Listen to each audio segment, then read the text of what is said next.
we are just honored to be joined by a great friend of ours in the ACLJs, U.S. Senator Marsha Blackburn of Tennessee.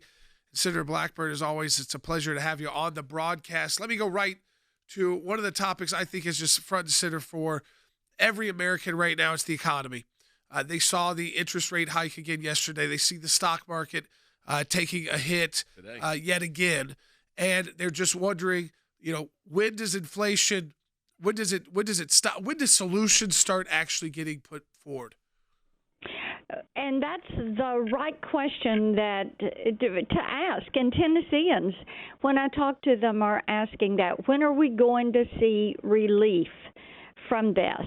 And I have to tell you, I don't think it's going to be any time soon. And here's the reason why. You're not going to bring down inflation until you open the energy sector back up. We need an all-of-the-above energy policy. Certainly, you can say wind and solar, they have their place, but you cannot villainize oil and gas and say we're not going to have any hydrocarbons. We are not going to allow that into the system. At the same time, you can't say we're going to disallow nuclear production for electric power, but that's what the left is trying to do. They think they can do it all on wind and solar, and you can't meet your need on that. It's interesting also, Senator, I saw this yesterday. Congresswoman Tlaib started getting criticism even from the Democrats for her anti-Israel statements. And I just want to go to that for a moment. Israel's our key ally in the Middle East, our strongest ally in the Middle East. And it seems to me that the left, and you were just talking about this as it relates to energy politics, it's the same thing on geopolitics, that the left is just, especially the hard left, bent on taking our entire foreign policy also in a completely different direction. Oh, you're exactly right. And Tlaib, with her questioning of Jamie Dimon yesterday, her comments when it comes to our foreign policy, they're out of line. And I was recently in Israel, in Tel Aviv and in Jerusalem, and I met with Lapid, I met with Netanyahu. Israel is our ally. They are greatly appreciative of the United States partnering with them on innovation, working toward Iron Dome, David Sling, the laser. All of this is important to them. They are so grateful to us. They're very concerned about what the U.S. may do with a new Iran nuclear deal. They're concerned about the impact that would have on them as far as security and safety goes, and also the way it would embolden Iran, give them cash to put into their proxies. And, of course, they know some of that cash into the proxies ends up over on the West Bank and in Palestine and in the wrong pockets.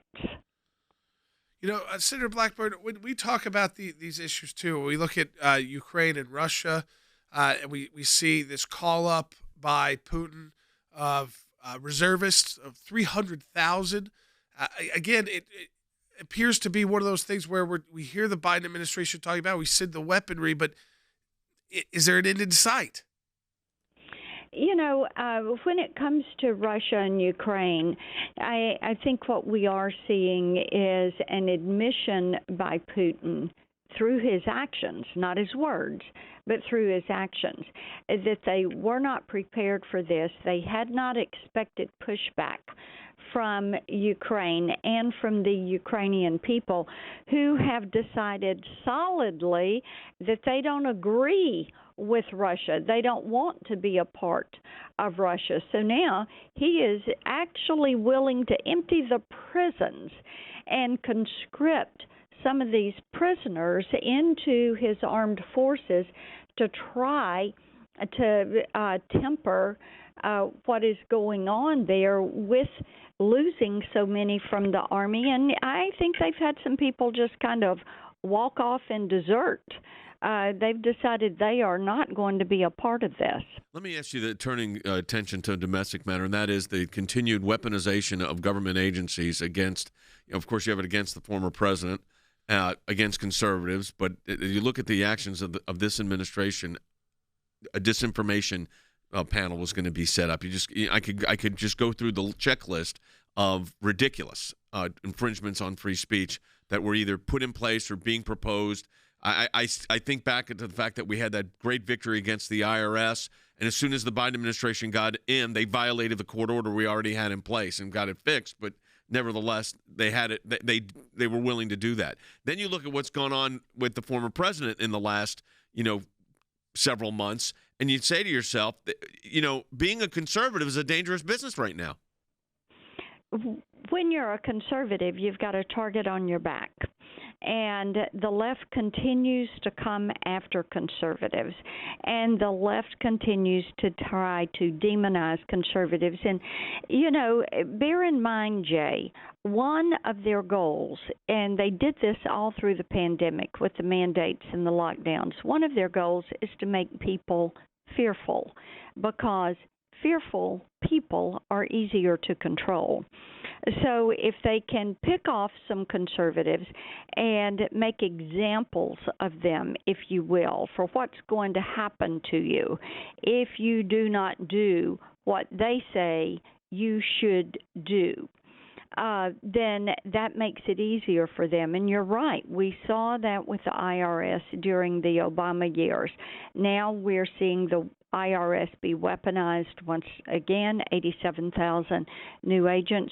You are seeing DOJ, FBI. You see what is happening to people that worked with President Trump who are being subpoenaed. You're seeing the raid at Mar-a-Lago. All of this is to instill fear in the American public. So my hope is that people are going to show up and they're going to vote to get a government that is more responsive to the people and move away from this two tiers of justice, two tiers of agency enforcement, and get back to a government that is equal access and equal treatment, equal justice.